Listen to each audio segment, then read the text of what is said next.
नमस्कार, आप सभी का स्वागत है द सुधांशु शो में, जिसमें हम कराते हैं आपकी बेबाक मुलाकात किसी ऐसे व्यक्तित्व से, किसी ऐसे कलाकार से जिसने कुछ अलग मुकाम हासिल किया है अपने जीवन में, जो हम सब के लिए एक अनुसरणीय कार्य होता है। इसी क्रम में आज हम आपकी मुलाकात करा रहे हैं मार्शल आर्ट के धनी श्री रामाशंकर विश्वकर्मा जी से। आपका बहुत बहुत स्वागत है द सुधांशु शो में। Thank you so much sir. अच्छा, मार्शल आर्ट करने वालों को गुस्सा बहुत आता है क्या? नहीं, एक चीज़ तो है सर कि ये चीज़ों गुस्सा नहीं आता। कहने को लोग कहते हैं कि मार्शल आर्ट्स करने वाले बहुत गुस्सा करते हैं जी, लेकिन उसमें होता है कि उसमें होता है कि सर एक कहावत है जैसे अधजल गगरी छलकत जाए। जी जी। तो जब ज्ञान आधा होगा तो वो गुस्सा दिलाएगा, क्योंकि थोड़े थोड़े बात पे अग्रेसिव होगा जी। और जब कहीं ज्ञान उस चीज़ का ज़्यादा हो जाएगा, मतलब अच्छी लेवल पे होगा, तो वो हर बात पे गुस्सा नहीं होगा, वो बहुत ही शांत माहौल में हो जाएगा, क्योंकि उसको पता है कि सामने वाला कैसा है, उसको हैंडल करने का उसको तरीका पता है। वो बात से ही पहले करेगा, जितना होगा नर्वस शांत रहने की कोशिश करेगा। बात गुस्से की तब आते हैं जब आउट ऑफ कंट्रोल होता है, तो बहुत ज़्यादा झगड़ा करने की बात ही नहीं करता है। वो चाहे तो कहता है मरो या मार दो। अगर आपको बात करने तक ही सीमित है, पहले तो मारने तक की बात नहीं आती है, वो बात से ही जितना होता है कंट्रोल हो जाता है कि बात से ही करना। एकदम 99.9% तक की वो सोचता है कि बात से कंट्रोल हो जाए। और फिर अगर नहीं होती बात, तब अगर सामने वाला ज़्यादा कुछ वो ज़्यादा ही अब मजबूर करता है, तो उसके बाद ही कोई एक्शन लेने का हिम्मत होती है। नहीं तो ऐसे कोई जो सीखा हुआ होता है, एक अच्छे तरीके से अच्छे लेवल का मास्टर होता है, वो बार बार पे मार करने की बात नहीं करता है। जी, मतलब वो बैलेंस होता है जी, उसके पास अपने बॉडी को बैलेंस, अपने माइंड को बैलेंस करने का तरीका उसको पता है, वो हर बार गुस्सा नहीं करता। बेहतरीन बेहतरीन। अच्छा, अब एक दूसरे टाइप का सवाल हम करते हैं आपसे कि आने वाले समय में 10-20 सालों में विश्वकर्मा मार्शल आर्ट, इसको कहाँ देखते हैं आप? अब इस तरीके से देखा जाए सर, हमारा जो टारगेट है, हम अपने विश्वकर्मा मार्शल आर्ट्स को वर्ल्ड लेवल पे देखने की सोचते हैं और एक ऐसा फेडरेशन बनाना चाहते हैं कि जिससे हम पूरे भारत में हम इस चीज़ को बहुत आगे तक लेके जाएं। क्योंकि जितने भी फेडरेशन हैं, ऐसे तो बहुत सारी फेडरेशन है, कहीं ना कहीं वो हर कोई काम कर रहा है, एक अच्छे लेवल पे काम कर रहा है, लेकिन उसमें कई बार होता है कि बहुत सारे बच्चों के साथ उसमें फ्रॉड हो जाता है और उनका एक अच्छे लेवल तक, एक अच्छे लेवल के खिलाड़ी होने के बाद भी उनको अच्छा रास्ता नहीं मिल पाता है। तो हम सोचते हैं कि हमारा विचार ये है कि हम उस अपने फेडरेशन के हिसाब से हम ऐसे बच्चों को सपोर्ट करेंगे जिनको पैसा तो खर्चा बहुत करते हैं, एक अच्छा लेवल भी क्रॉस करते हैं, कहीं ना कहीं उनके पास खर्च करते करते तो कर लेते हैं, लेकिन अब उनको अर्निंग नहीं हो पाती उससे। होता है क्या कि एक टाइम पे उन्होंने बहुत सारा पैसा खर्च कर दिया, अब उसके बाद अर्निंग करना हुआ तो उनको दूसरा बिजनेस देखना पड़ता है। और इसीलिए कई लोगों का मार्शल आर्ट्स पर से ये हो गया कि आप सीख के करोगे क्या, इसमें फ्यूचर क्या है। तो मेरा विचार है, जो ये लोगों का सवाल है, ये आगे आने वाले समय में ये सवाल ना रहे, इसलिए हमने अभी से ही अपने फेडरेशन में इस चीज़ को रखा है। जो भी बच्चा हमारे यहाँ मार्शल आर्ट्स सीखता है, वो ब्लैक बेल्ट करता है, तो ऐसे हम अपने यहाँ जॉब उसको रख देते हैं, ताकि वो सीखते सीखते अपना इनकम भी शुरू करता रहे, ताकि उसका जो अपने सीखने के जो खर्च होते हैं, सर्टिफिकेट्स के, एग्ज़ाम्स के, मैचेस खेलना हो, तो उसका खर्चा जो अपने आप से वो निकाल के अपना पूर्ण करता रहे। ये हमारी जो सोच है, इस चीज़ को हम आगे लेके चलते रहेंगे और जिसके तहत हमारे जो आने वाला जो फ्यूचर है, उसमें किसी का सवाल ये ना रहे कि आप मार्शल आर्ट्स करके करोगे क्या। हर किसी के लिए एक सवाल ये रहे कि नहीं, हमने मार्शल आर्ट्स करना है तो एक जॉब हमें मिल सकती है, एक प्रोफेशन मिल सकता है, हमें एक अच्छी लाइफ मिल सकती है, एक मान और सम्मान मिल सकता है। अच्छा रामाशंकर सर, ये बताइए कि मार्शल आर्ट जी क्या पंच ऑफ फाइट्स है या केवल जूडो, क्या कुछ सिखाते हैं आप मार्शल आर्ट्स? इसके अंदर मार्शल आर्ट्स के अंदर सबसे बड़ी बात है कि अभी जो पंच और किक का सबने जाना है, लेकिन ये पंच और किक के साथ साथ माइंड का भी गेम है सर। जी, क्योंकि हम पंच और किक तो हर कोई करना जानता है, बिना सीखे वाला भी करेगा, लेकिन इस पे माइंड का सबसे ज़्यादा गेम है, क्योंकि इसके अंदर कॉन्सेंट्रेट बहुत ज़्यादा ज़रूरी है। क्योंकि जब तक हम कॉन्सेंट्रेट नहीं करेंगे, सामने वाले के चेहरे को नहीं पढ़ पाएंगे, तब तक हम सामने वाला अटैक कैसे करेगा हमको नहीं पता चलेगा। ऐसे नॉर्मली लड़ाई तो बहुत सारी हो जाती है, हर कोई हाथ पैर मारता है, लेकिन इसके अंदर बहुत ही टेक्निकली गेम होता है, टेक्निक चीज़ें होती है। क्योंकि हम बहुत बार नॉकआउट गेम खेलते हैं जिसमें हम सामने वाले को इंजरी कर देते हैं, लेकिन बहुत बार ऐसा होता है कि हम नॉकआउट नहीं खेलते, सिर्फ रिंग में पॉइंट खेलते हैं, जिसमें बहुत ही माइक्रो सेकंड में हमें सामने वाले को वार करना होता है, और इस पर सबसे ज़्यादा माइंड का काम होता है। माइंड को कॉन्सेंट्रेट कराना होता है कि हमें मौका ढूंढना होता है, एक सेकंड के समय पे हम सामने वाले को किस तरीके से अटैक करेंगे और कैसे हमें पॉइंट मिल सकता है जी। तो उसमें सिर्फ हाथ पैर नहीं, उसमें दिमाग का भी बहुत बड़ा रोल है, क्योंकि इसमें दिमाग जब तक हमारा अच्छा नहीं होगा, जब तक हमारी बॉडी एक्टिव नहीं होगी, जब तक हमारा माइंड एक्टिव नहीं होगा, तब तक हम सामने वाले से मैच जीत नहीं सकते हैं। पंच और किक तो हो गया जी। मार्शल आर्ट में और क्या क्या होता है? अच्छा, मार्शल आर्ट्स में सर कई सारे गेम हैं, जी। जैसे कराटे है, ताइक्वांडो है, बॉक्सिंग है, किक बॉक्सिंग है, वुशु है, कुंफू है। कई सारे वेपन्स होता है, जैसे लाठी है, नानचाकू है, साई है, कताना है, तनफा है। ऐसे कई सारे हथियार हैं जिसको सिखाया जाता है मार्शल आर्ट्स के अंदर।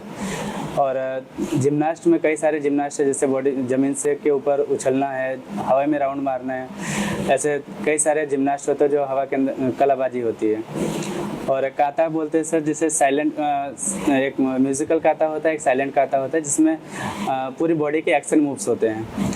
और फाइट होती है जो हम दो अपोनेंट के साथ में हम एक फाइट करते हैं, जिससे हमें कंपटीशन में पॉइंट्स होता है, जिसमें हम हार जीत का गेम खेलते हैं। उसमें जिनको जो भी, एक तो होता है हमारे तरफ से पैकेज होता है कि अगर कोई हमारे तरीके से सीखना चाहे तो हम इसको वीकली वाइज हर चीज़ उसको ऐड करके सिखाते हैं।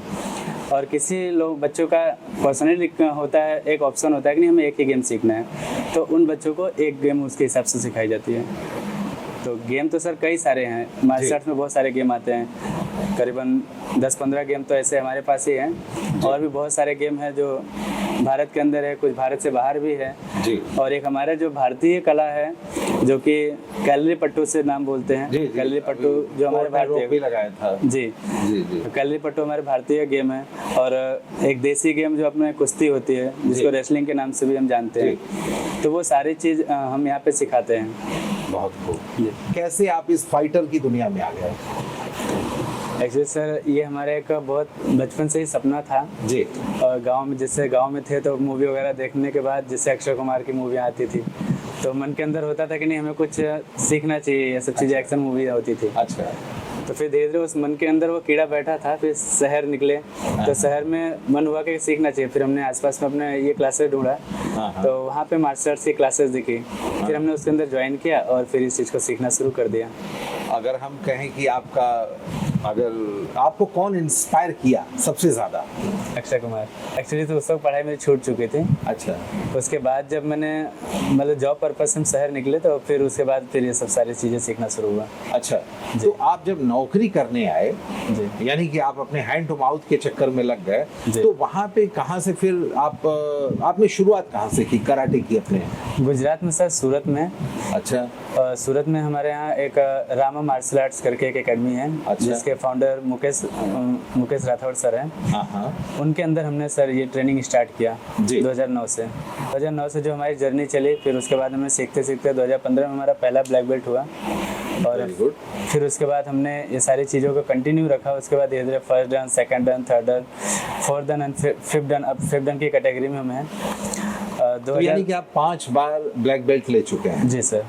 अच्छा जी। तो ये 5 बार ब्लैक बेल्ट लेने के बाद क्या कुछ खास ओहदा मिलता है आप लोगों को? ग्रेडिंग जितना ज़्यादा होगी उतनी हमारी पदवी ज़्यादा होती है। पहले अगर हम फर्स्ट डन पे हैं तो हमें इंस्ट्रक्टर का पद मिलता है। अच्छा। सेकंड डन पे फिर हम मास्टर बनते हैं। फिर थर्ड डन पे सेंसेई होता है।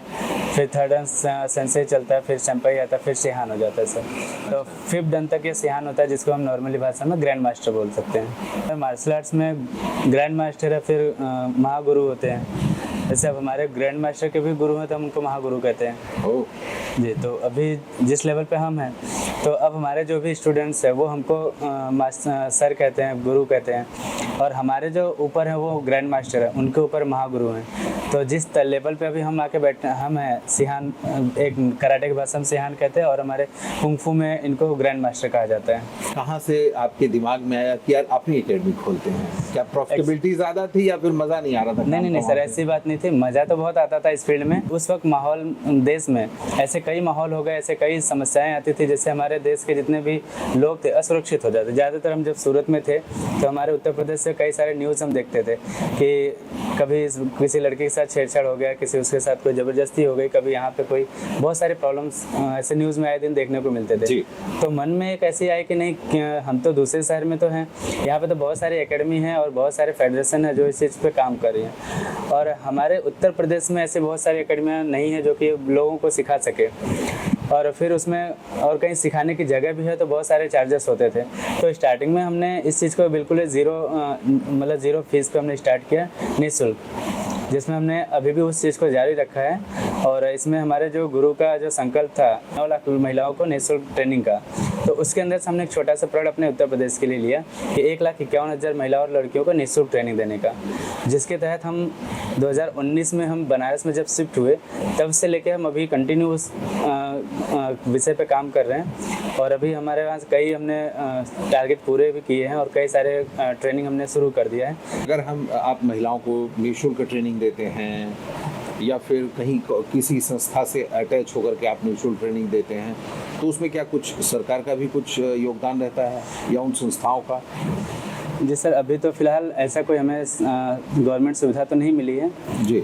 और जितना भी सहयोग है हमारे ग्रैंड मास्टर हैं, उनसे जो ऊपर सर हैं उनका है। हमारे जैसे grand master Mukesh Rathore sir हैं, उनके ऊपर जो वर्ल्ड ग्रैंड मास्टर हैं सोके जगदीश सिंह खत्री सर, और उन सभी लोगों के सहयोग से हम इस फील्ड को काम करते हैं। और हमारे जो टीम के अंदर हैं, हमारे जो लोग हैं, हमारे साथ में विवेक सर हैं, गोविंद विश्वकर्मा सर हैं, और भी संदीप हैं, और भी कई लोग हमारे जो कोचेस हैं, जो सभी लोग सहयोगी हैं, वो हमें निरंतर सहयोग देते रहते हैं और सपोर्ट करके हमें इस फील्ड में आगे बढ़ाने की कोशिश करते हैं हम लोग। जब आपने एकेडमी विश्वकर्मा कराटे एकेडमी जब आपने खोलने का सोचा, जब आपने इम्प्लीमेंट करा इसको, तो क्या मतलब ये कुछ दिन की प्लानिंग थी, बस एकाएक दिमाग में आया कि यार अभी खोलनी है अपनी एकेडमी? नहीं सर, ये कुछ दिन का नहीं था। ये एक्चुअली जब हमने स्टार्टिंग किया, जब फर्स्ट डन हमारा ब्लैक बेल्ट हुआ, जब हमें इस फील्ड अपने उत्तर प्रदेश से जो सारे न्यूज़ेस आने लगे, तो उसके बाद ही हमने अपने सर से बात किया कि सर हम चाहते हैं कि इस गेम को, इस आर्ट को हम अपने उत्तर प्रदेश में भी, अपने गाँव की तरफ फैलाएँ। तो हमारे सर का सहयोग रहा कि उन्होंने कहा कि बेटा पहले इस चीज़ को अच्छे से सीख लो, क्योंकि नए जगह जाना, एक तरीके से स्टार्ट करना बहुत ज़्यादा प्रेशर हो जाएगा, लोगों को संभालना बड़ी मुश्किल हो जाएगी। पहले आप कुछ दिन यहाँ पे अच्छे से ट्रेनिंग कर लो और इस चीज़ को यहाँ पे एक बार करवा के देखो। अगर आप इस चीज़ में अगर यहाँ से अच्छे तरीके से संपूर्ण हो जाते हो, अच्छे तरीके से, मैं जिस दिन आपको मुझे लगा नहीं आप परचेस कर रहे हो तो मैं खुद आपको अपनी जगह पे एक ब्रांचेस करके दे दूँगा, आप उसके बाद वहाँ पे जाके संभालिए। तो सर का सहयोग रहा उसमें। और जब ब्लैक बेल्ट हमारा हो गया तो फिर उसके बाद हमने वहाँ पे 3 साल और उनके अंडर में काम किया, सर के अंडर में। उस एकेडमी, वहाँ पे कई सारे एकेडमी और सेल्फ डिफेंस की क्लासेस चलाई। उसके बाद जब मैंने फिर सर से बात किया कि सर अब हमें जाना चाहिए, अब हमें लगता है कि वहाँ शिफ्ट हो जाना चाहिए, तो सर ने हमें सहयोग किया। फिर उसके बाद पूरी तरीके से व्यवस्था की बताया उनको कि कैसे जाना है, मतलब क्या करना है, पहले स्टार्टिंग में किस तरीके से जाना है, लोगों से बातें कैसी करनी है, कई सारी चीज़ें हमें बैठा के समझाते थे। पहले हमने सेल्फ डिफेंस के जरिए हमने स्कूल में कांटेक्ट किया, 6-6 दिन का कैंप करवाते थे हर स्कूल में। तो सबसे पहले जो बनारस में हमें सहयोग दिया स्कूल ने, वो ज्ञानोदय एकेडमी था। अच्छा। ज्ञानोदय ग्रुप ऑफ स्कूल, जिसके डायरेक्टर अनिल कुमार गुप्ता सर हैं जी, उन्होंने हमें पहला मौका दिया। उनका एक टारगेट, मतलब उनका एक शर्त था कि हम आपको स्कूल देंगे, और उनका एक एनुअल प्रोग्राम होने वाला था। उनका कहना था कि हमारे पास 4 दिन का समय है, अगर 4 दिन में आप एनुअल करवा दो तो हम समझ जाएंगे कि आप अच्छे मास्टर हो और आपके लिए हम अपने स्कूल का रास्ता खोल देंगे, दरवाज़ा खुलेगा। तो हमारे पास वो शर्त आया, आज हमने एक्सेप्ट कर लिया कि सर आप 4 दिन कह रहे हैं, हम आपको 2 दिन में कंप्लीट कर देंगे। तो बोले कि ठीक है, अगर आपके पास हिम्मत हो रही है, आप इतना करने को तैयार हो रहे हैं, तो आप करिए। कल से आके बच्चों को तैयार करिए, छाटिए, उसमें जो बच्चा आपको लगे आप ले लीजिए। तो एक दिन गए हम, पहले थोड़ी सी ट्रेनिंग करवा के, और बच्चों को हमने सेलेक्ट कर लिया कौन कौन सा बच्चा कर सकता है। अगले दिन उस सारे बच्चों को हमने थीम्स रेडी करवाया, पूरा सेटअप किया। फिर तीसरे दिन उनको सर को हमने वीडियो बना के दिया कि हमारे सर ये सेटअप है, ये थीम है, इस प्रोजेक्ट पे हम काम करेंगे और ये सारा हमारा प्रोग्राम होगा। सर को वीडियो पसंद आई, डेमो अच्छा लगा, जिसमें हमने सेल्फ डिफेंस का दिया, जिम्नास्टिक दिया, वेपन्स दिया, और कुछ फिजिकल एक्टिविटी दी, योगा एक्सरसाइज दिया। वो सारे चीज़ का हमने 5-6 थीम बनाया एक साथ में, और सारे प्रोजेक्ट को एक साथ में तो उनको हमने सर को बना के दे दिया। सर को इतना अच्छी लगी। और अगले दिन जब प्रोग्राम हुआ, प्रोग्राम में जब पूरा सेटअप हुआ, जब प्रोग्राम हुआ, तो लोगों, जब पब्लिक उस चीज़ के लिए उत्साहित हुई और पब्लिक का जो रिएक्शन हुआ उसमें काफ़ी अच्छा लगा। और उस दिन हमें भी बहुत अच्छा लगा कि हमारा पहला प्रोग्राम और अपने तरीके से तैयार जी, किया जी, हुआ, जी। वो बहुत ही खुशी हुई और सर ने काफ़ी तारीफ़ की और मुझे उस दिन से फिर लगा कि नहीं, अब मुझे थोड़ी और मेहनत करनी चाहिए। और तभी सर ने कहा कि नहीं, आपने 4 दिन में इस चीज़ को कर लिया तो मैं मान गया कि और आप इस जगह पे आप शिफ्ट हो सकते हो, अब आप कर पाओगे। जी सेल्फ डिफेंस एकेडमी के लिए जब आपने अपना एक इंस्टीट्यूट खोला, उसमें जो पहला स्टूडेंट आया, कैसा जी। एक्सपीरियंस था आपका? अभी तक तो हो गया कि आप एसोसिएट होते थे स्कूल से, वहाँ के बच्चे मिलते थे, लेकिन आपकी एकेडमी में जब बच्चा एडमिशन लेने आया तो कैसा था एक्सपीरियंस? सर जब तक तो हम सर के अंदर में किए तब तो उनका स्टूडेंट था, सब कुछ वहाँ पे सब व्यवस्था, लेकिन जब उसके बाद हम यहाँ पे आए, जब एज ए स्कूल के अंदर एंट्री किए तब तो एक साथ में उतने बच्चे थे, वहाँ पे तो तैयारी करने का एक था कि चलो ये सब बच्चे तैयार करें। लेकिन उसके बाद जब हमें पर्सनल क्लास के लिए हमारे पास बच्चा आया तो उस वक्त हमारे स्टार्टिंग में 2 बच्चे आए और 2 बच्चों को लेके हमने स्टार्ट किया। तो एक ये खुशी थी कि अब हमारे पास 2 बच्चे हमारे बच्चे हैं, अब हम इनको दिलो जान से तैयारी करवाएंगे और इतना मेहनत करेंगे इनके ऊपर कि ये जब भी बच्चे कहीं जाएं तो वो बिना बोले लोग इनको देख के कुछ पूछे कि आपके अंदर कुछ अलग लग रहा है। तो कुछ देखने के बाद वो पूछे कि नहीं, आप ऐसा क्या कर रहे हो कि जिससे आपके बॉडी के अंदर की जो बॉडी की बनावट है, बॉडी के चलने का तरीका, बात करने का एक्सपीरियंस, वो मोमेंट्स जो है वो सब कुछ अलग क्यों लग रहा है। तो वो मन के अंदर था कि नहीं, मुझे एक रास्ता मिला है और इस रास्तों को इतना निखार के चलेंगे कि हमें बहुत लंबे समय तक रास्ता ये बना रहा है हमारा। तो उसी जोश से और हमने इस चीज़ को काम किया सर। तो हमें 2 से 4 हुए, 4 से 5 हुए, 5 से 10 हुए, 15, 20, फिर आज धीरे धीरे हमारे पास संख्या लगभग 150-200 बच्चों की संख्या भी हमारे प्राइवेट क्लास में है और फिर अदर जो स्कूलें चलता है वो अलग से चल रही है सर। बहुत खूब। अच्छा ये बताइए कि रमाशंकर सर कि आपके जो सिखाए हुए बच्चे हैं जी जूडो के, मार्शल आर्ट के जो बच्चे हैं, जी, वो अब तक कहाँ तक खेल चुके हैं? अभी तक सर वो अंतर्राष्ट्रीय मैच तक खेल चुके हैं, जिसमें उन्होंने कई सारे गेम में पार्टिसिपेट किए, जैसे में कराटे है, ताइक्वांडो है, किक बॉक्सिंग है, MMA है, वुशु है और कुंग-फू का है सर। इसमें कई जगह हमारे बच्चे नेशनल मेडलिस्ट, अंतर्राष्ट्रीय मेडलिस्ट, गोल्ड मेडल निकाल के आ चुके हैं। बेहतरीन। चलते चलते युवाओं को और महिलाओं को, बच्चियों को कोई संदेश? हम अपने फेडरेशन की तरफ से और आपके चैनल के माध्यम से हम लोगों को यही संदेश देना चाहेंगे कि वो अपने फिटनेस को लेके काफ़ी जागरूक रहें, अपने बॉडी को देखते हुए अपने सेल्फ डिफेंस और आत्मरक्षा का पूरा ध्यान रखें। और आए दिन हमारे साथ और हमारे माहौल इतने तरीके से बदलते जा रहे हैं, हमारे साथ कब घटनाएं घटनी है हमको नहीं पता है, लेकिन हमें उसकी तैयारी अभी से करनी है। हमारे बॉडी में बीमारियां कब लगी हमें नहीं पता है, लेकिन हमें डेली एक्सरसाइज और उस चीज़ पे साफ़ सुथरे का खास ध्यान रखना है ताकि हमारी फिटनेस अच्छी रहे, हमारा माइंड अच्छा रहे और हम अपने आत्मरक्षा के लिए हम हमेशा तैयार रहें। इस चीज़ का हम अपने लोगों से ये खास करके रिक्वेस्ट करेंगे कि इस सब चीज़ों पर ज़्यादा ध्यान दें और अपने लाइफ को और अच्छे से बनाए रखें। इतने दिन से हम लोग पीछे लगे हुए थे और आज किसी तरह से इन्होंने हमें टाइम दिया, इसके लिए आपका बहुत बहुत धन्यवाद। Thank you so much sir. और तो आज मैं आया हूँ विश्वकर्मा मार्शल आर्ट में और मेरे साथ ही मेरे कैमरा पर्सन 2-4 हाथ आजमाइश करके चलेंगे। आज हम लोग रमाशंकर सर से कुछ एक टिप्स लेके चलेंगे, क्योंकि हमें भी बड़ी दिक्कत होती है मैनेजमेंट से, मेरे सैलरी को लेकर के कुछ लफड़े हो जाते हैं। तो हम लोगों की कोशिश है कि कुछ एक सेल्फ डिफेंस की चीज़ें सीख ली जाए कि कहीं वहाँ पे अगर फाइटिंग हो जाए पैसे वैसे को बढ़ाने के लेकर, तो हम लोग अपना बचाव कर सकें। फिलहाल हम लेते हैं यहाँ से विदा। अगली बार हम होंगे आपके साथ एक नए अतिथि के साथ। तब तक देखते रहिए द सुधांशु शो। नमस्कार। Thank you so much sir.